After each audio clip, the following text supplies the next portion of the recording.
Good morning, good afternoon, and good evening, whenever and wherever you welcome back to Maybe the Plan, playing Planescape Torment this time around. And well, as said, we have only a few more people to go through. A lot of talking in this places here. I am sorry if you disliked it, I can understand that. Our combat will come around, but a proper RPG is not without this type of talking, and where you can see your answers and what you want to say. This fetching young woman has a faraway look in her soft sea green eyes. Greetings. Greetings, I am Eve the Tail Chaser. What a coincidence! I do chase tails. Morte, leave Anna alone! Ah. Eve continues unperturbed. Have you come to trade tails? Oh, I'd like to trade some tails. Eve not. I would like that very much. Tell her the story of the Alley of Lingering Sighs. Eve leans forward as you tell the tale of the alley giving birth. She seems to devour your every word. As you finish, she smiles at you. I shall remember this tale, and now I shall have one for you. Before I begin, I must ask, do you know what a modron is? Yes, we just talked in the last episode. Then I shall tell you the tale of a clockwork and a quadron. Now, these tales are interesting, and they give you a feel for the Planescape setting, but they don't add a lot until a certain tale is told. So I'm going to skip by this a little bit, but feel free to read them, which is why I'm not going to go too fast over them. But yes, every tale gives you 500 XP, so it's not too bad to talk to Eve, the Tail Chaser. But yeah, if you see how much this is one tale, well, and we have many tales to share, you can see why I will not tell every tale. Oh, well, this one was very short, but Morte, do you have any tales to trade? Me? Why do I have to tell a story? Just tell a story, Morte. Fine, fine.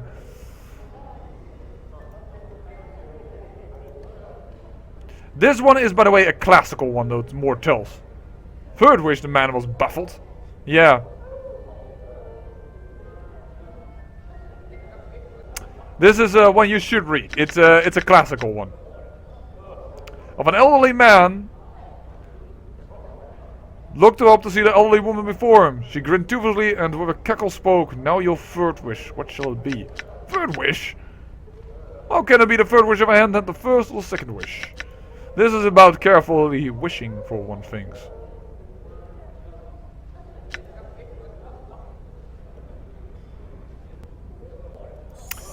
And with that, Eve tells us another tale. Oh, I went a little too fast for those. I hope you can pause enough. There you go. And there's another set. Alright, I will ask Anna to tell a tale. I'm no good at telling such things, I'm not. She frowns and waves her hands as if trying to shoo away the idea. Don't I be asking me for such nonsense now? She smiles at Anna, but I would very much like to hear your story. Please share your story, Anna. Come on already, fiendling. You already have one tale you won't part with. Oh, Morte. Well, Anna goes to talk on her story.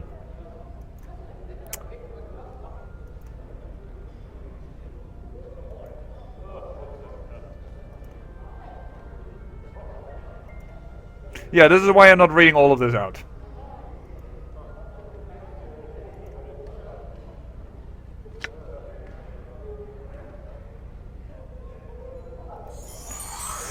And Eve gives her story. Then we ask Dakon to tell a story.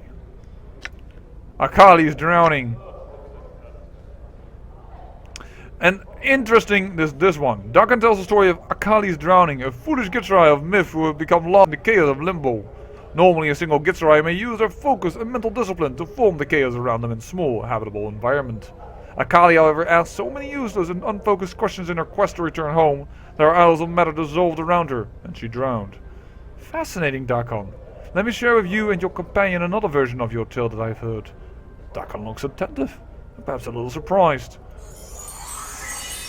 Eve goes on to tell a different story version of Dakon's tale, in which Akali was driven from the Githzerai city of at lore for constant useless prattling, which, by the way, is the city, well, we already have heard of. One day, because that's where Dakan comes from, one day she encountered Slali on his way to the spawning stone. She hastily erected a wall of chaos matter, which even the revenant Slali found difficult to break down. Angrily it waited and spoke to her through the wall. She asked questions, and as she became more absorbed in her pointless queries and the Slali's answer, her own wall decayed and collapsed upon her, and thus she drowned in a matter of limbo. Well, then my story of waking up in the mortuary, and then she answers the chapters of dust. And, well, we have done that then. A lot of XP, a lot of, well, reading you can do. I have read all these stories, and although these ones are good, there is one that's much better. A place where you can read wonderful stories, who are also a lot shorter. But then comes this room.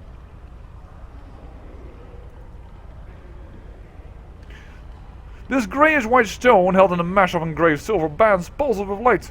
Something was inscribed into its base, but the writing has been scorched away. Updated my I'm gone.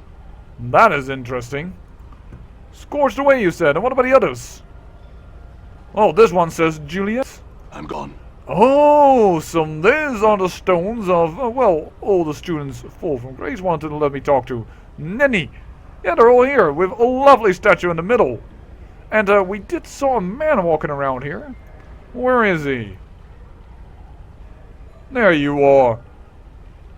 The man, looking slightly puzzled, nods as you approach. Greetings, sir. May I ask how you came to be here? I just came down these stairs. Thought that through that strange door that I found. I'd best work on concealing it a bit better then. He shrugs then and smiles at you. I'm the brothel caretaker, by the way. You're not supposed to be down here, really, but that's all right if you look about for a bit. I had some questions. He smiles nervously. I really shouldn't even allow you down here, let alone be chatting with you. Please, no questions for now. Oh, for well then. Yes.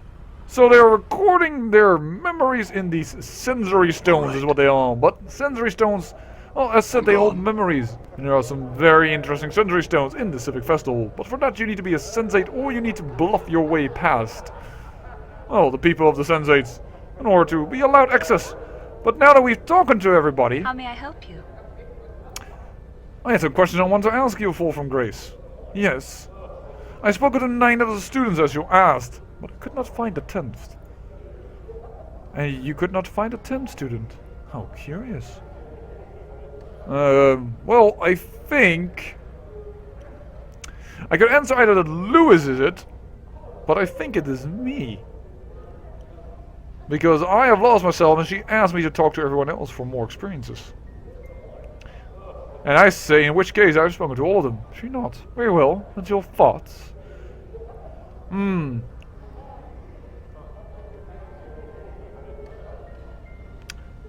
I have learned what it means to inspire to be a sensate, and that it's better to go in search of experience rather than have it come to you, which is what a brothel does more or less, which would be a very interesting way to, well, coax her into coming us along. We could say, you and I should leave this place and explore the plains.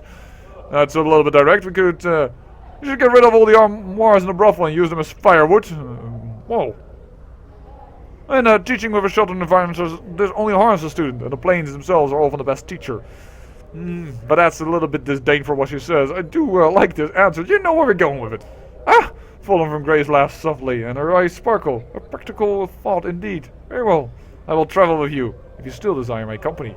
Well, I do. You know, I've learned some new tricks. Oh, Mistress High and Mighty will be joining us. What do we need to have her? Possibly I understand. wish she would fall from great height. I might even bump her off myself. Well, and that is Anna's reaction to... Yes? Fallen from Grace joining us. With her own diary, which of course we will take from her to read. I cannot part with that. Oh? I cannot part with that. I will not part with that. I cannot part with that. Yes, and even when she dies, you are not allowed to read it. Very well, nicely done. Then we have Fallen from Grace Touch. 1d3 slashing. She will not use any weapons. Watch the hand, sir. Watch the hand, sir. Yes, sorry. Watch the hand, sir. Of course, we also want to know what happens when you eat. Like Anna, want to change the clothes of Fall from Grace. I'm afraid that is the only article of clothing I have brought with me. Oh, that's too bad, but that doesn't matter. I do not think we know each other well enough. Oh, but if we do, well, I could try another time. I only remove my clothes when... well, actually, never. Well, ugh, you gotta wash them one day, girl. Really? Go on, let's wash them. I'm afraid that is the only article of clothing I have brought with me. No, the other sentence. I only remove my clothes when... No. well, actually, never. I only remove my clothes when... well, actually, never. And that is really strange, actually, sir, for a succubus, but perhaps that is in her history. I'm afraid that is the only article of clothing I have brought with me. Yes, I know. That's why I want to remove it. I'm afraid that is the only article of clothing I have brought with me. You're being resistant. I only remove my clothes when... well, actually, never. I'm afraid that if you were to remove that, I would be naked. Yes! That was the whole idea of it! But, and well, of course it's not gonna happen. Doesn't matter. Finally! Sorry, I just wanted to show you that all around. Her earrings aren't really bad. Plus 5% resistance to magic and plus 1 to saving throws. Usable only by females, by the way. Which means that you could give it to Anna if you wished. The most important thing of having her on the group is that she's the only priest in the game. The only priest. She is lawful neutral, just like Dakon. Which is really weird because she comes from the plane of raw chaos and raw evil. That's what she's formed from. Okay. But there are more interesting things around her. She's also very knowledgeable, as we noticed. And because we have a priest, we have healing. Oh. Yeah, that is kind of good. I do think aid kind of sucks in this game, to be honest. Sorry. So I'm going with an extra hammer. Lightning is really good. I actually will remove prayer for that. Though prayer isn't bad, but lightning is awesome. Blessing kind of sucks. Protection from evil for low level, it's okay. Actually, normally it's like really good in D&D, but in this version of the game, -2 penalty to attack rolls by evil creatures and bestows a +2 bonus on all saving throws that are caused by such evil creatures for attacks. A little bit less. No. Impossible to take the mind over, which is in Dungeons & Dragons. Yeah, but we now have Fallen from Grace, and we can talk to Fallen from Grace. Yes? I would like to talk about one of my companions, about Morte. Morte is most peculiar. I've seen a great deal in my life, but nothing quite like him. He behaves somewhat like a mimir. Granted, there's no denying he is knowledgeable, but he has a certain... She sniffs the air and wrinkles her nose. Batorian smell about him. Now, Batorian is very interesting because she comes from the Abyss. That means she's chaotic evil demon. Bader is a plane of lawful evilness. Of the devils. And he has that smell about him? Yes, but he's not by Tezu, at least of any variety I have encountered. The smell alone, however, makes me treat the skull with caution. What do you mean when you say by Tezu and Batorian? My apologies. Bader is one of the outer planes. Well, here they say exactly what was stated before, but also interesting, he said he was a mimir. And, well, she knows what mimirs are, encyclopedias of knowledge. The owner may ask them questions, and if they possess the knowledge, they will inform the user of what it knows. And Morte is such one. I don't believe so. Morte lacks the silvery metal that mimirs customary have, and he seems to have an attitude of his own. Such qualities are not present in conventional mimirs. Gray shrugged slightly. He may be one, but he's unlike any I've encountered. Oh, I don't believe he's a mimir either. Because he isn't really like an encyclopedia. He just is like a chatty person, interjecting everywhere he hears something about. Perhaps there's some test to verify his own fantasy. But I would not know if one would value him as a friend. If you do, then you must accept what he has told you. Alright, that's all I wish to know. But still, Morte! Hey, what's eating you, Chief? Well, you've lied to me about my tattoos. And I have, even more interesting. You know what? Read my tattoos again. Oh, come on, Chief, don't tell me you forgot again. I just need you to refresh my memory. Yeah, I want to hear all of it this time. Go ahead, refresh my memory. Well, keep going. Go on, what does it say after that? After that I need to find Ferret. What are you talking about, Chief? There isn't any more. What about don't trust the skull? Updated my journal. Oh, that bit at the end. Well, Well, I figured it was a wash, so I didn't read that line out loud. Oh, really? What do you think it means? Do you think it refers to you? I doubt it. I mean, you can trust me, right, Chief? Are you lying to me, Morte? No, come on. What's the problem, Chief? I haven't steered you wrong yet. Yet. Huh? I don't like the fact you didn't read me that line, and I'd like to know what else you've neglected to mention since we've been traveling together. Nothing! I've told you everything! Well, almost everything, but nothing, you know, dangerous. If there's anything else, I suggest you tell me now. Chief, seriously, there's nothing else. I won't hold out on you. Well, I don't believe that. You said you're a mimir, right, Morte? Yeah, a mimir. It's a floating encyclopedia. Just put information in, you get information out. This is gonna go bad, isn't it? Not iron mirrors made of silvery metal. So, maybe some are, but I'm not. And there's a stranger thing on the plains than that, Chief. True, but I don't think you're a mimir, Morte. What are you? What? What's with the interrogation? What do you know about mimirs anyway? I know enough to think you're lying to me. First that bit about the missing line from my back saying not to trust you, then this. What am I supposed to think? Okay, I'm not a mimir, but I know a lot of stuff, so I might as well be one. What are you then? I'm a floating skull who knows a lot. And what about that Batorian smell you have then? What would you know about what Bator smells like? Honest. Hey, you've been talking about me with a Tanari, haven't you? What does she know? Well, she's probably touched on something. That is a Batorian smell, right? Well, yeah, so I smell a little. Excuse me. Why do you smell like Bator? I was in the hells for a while. Kind of a long while. The stench kind of grows on you. You were in the hells? What are you doing there? See, well, there's this little pillar on Avernus, the first layer of Bator. It's called the Pillar of Skulls. But it's more like the Pillar of Heads. To hear some bashers tell it's supposedly made of the heads of Bergs, mostly sages and scholars who use their knowledge of this and knowing of that when they were alive to stretch the truth a little. So much they might have hurt or killed someone by doing it. Well, when I died, I ended up there. Funny, huh? Not really. Yeah, more to go silent for a moment. Yeah, you're right. It's not funny at all. You see, I think I knew a lot of things when I was alive, and maybe when I did know something, I didn't always tell the truth about it. I'm thinking that when I bent the truth once or twice, I may have led to someone getting penned at the dead books sooner than they should have. It was me, wasn't it? Morte looks at you for a moment. Yeah. I can't say how I know it, Chief, but I think so. I think you were the one that got me sent there. The last trick in the bundle before the whole load snaps. Thing is, I can't remember what happened.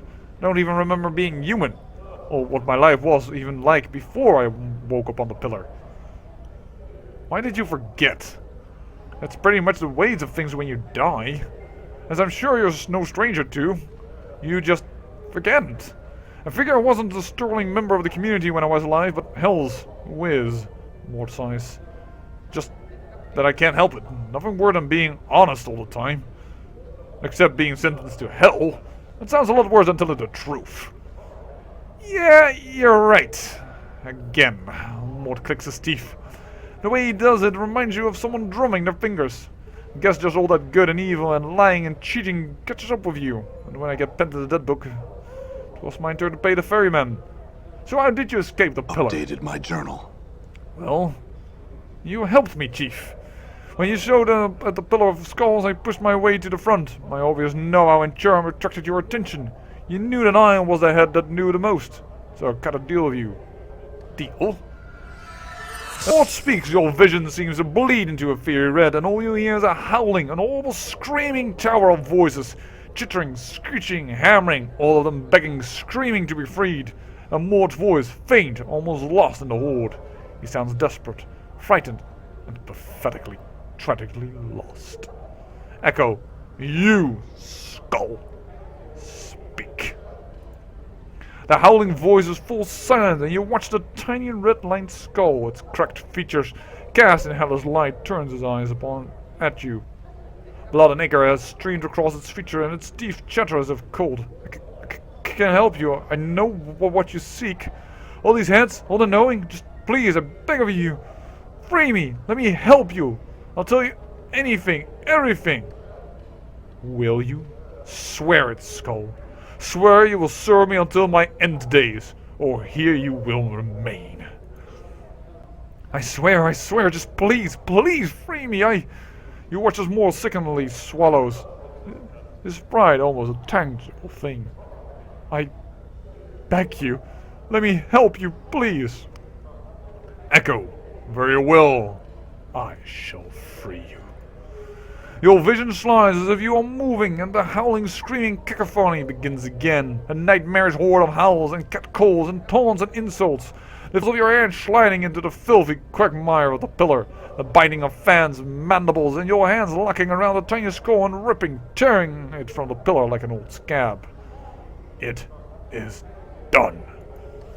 You look down at the bloody skull in your scarred hands, its eyes covered in ichor from the pillar, and Steve chatter once or twice. It reminds you of a wailing newborn, helpless, and in the eyes of the man you were once. And in the eyes of the man you once were. Pathetic.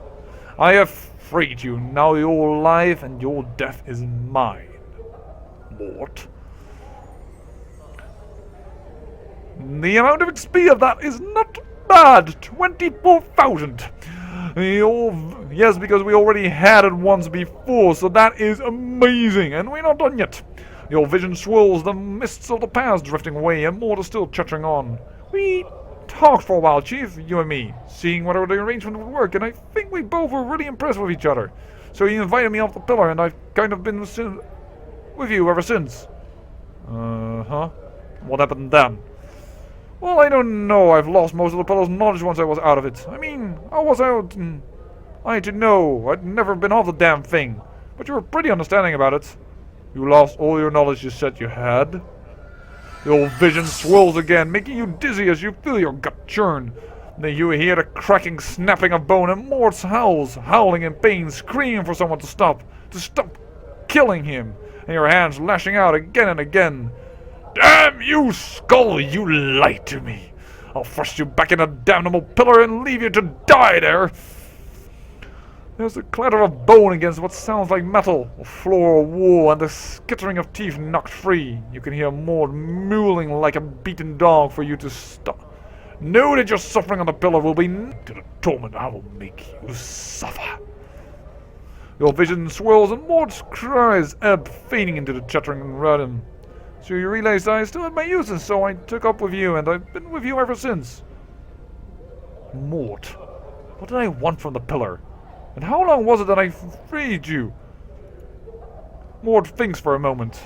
Well, as for how long, I don't know the exact count, Chief. Ages, I suppose. I've done all I could to help you each time, but more times it's not easy. And as for what you wanted of the pillar, I don't know. Once you pried me off, I couldn't remember. Morte, why didn't you say something when we were at the mortuary? Morte suddenly becomes defensive. Because I never know what you're going to be. Some of your incarnations have been stark raving mad. One time you woke obsessed with the idea that I was your skull and chased me around the spire trying to scatter and devour me.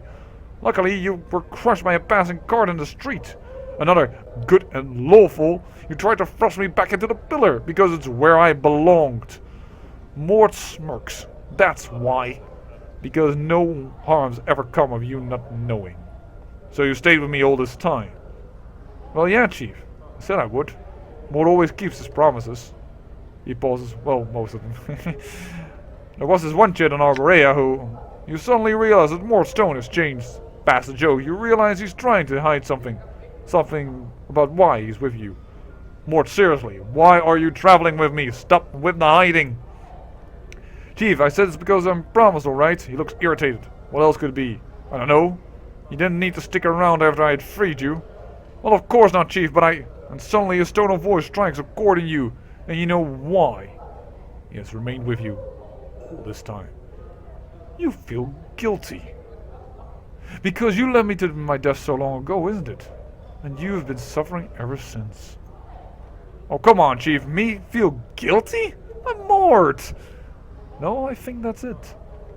When I came to free you from the fate you deserve, you couldn't help but try and help me. And when you could have left after I freed you, you remained, because you felt indebted. Morte silence for a moment, looking at you. Maybe You know what's funny? At first I don't know what the feeling was. It kind of slowly eats at you, you know? I mean, at first I thought it was a side effect of some enchantment that bound me to you. But after a couple of 100 years, I realized it was more than that. Something deeper. I just felt drawn, connected to you somehow. Maybe it's all your suffering, Chief, your torment, I don't know. Maybe I felt, I don't know, responsible for whatever it is I did. What if something I did brought you to this state? Thing is, I don't think me, or whoever I was, really ever had to see the consequences of all the lying and cheating I'd done. And when I saw you for the first time when I was trapped on the pillar, somehow I knew you were the one I betrayed. Once. Long ago. What size? That's all I know. I see. Thanks for coming clean, Morte. Updated my journal. Plus 4 strength, plus 2 dexterity, plus 2 constitution. And another heap of experience. Nah, don't thank me, Morte size. To your surprise, his voice seems stronger. Somehow more confident. Some of the cracks and fractures in the skull have vanished, as if healed.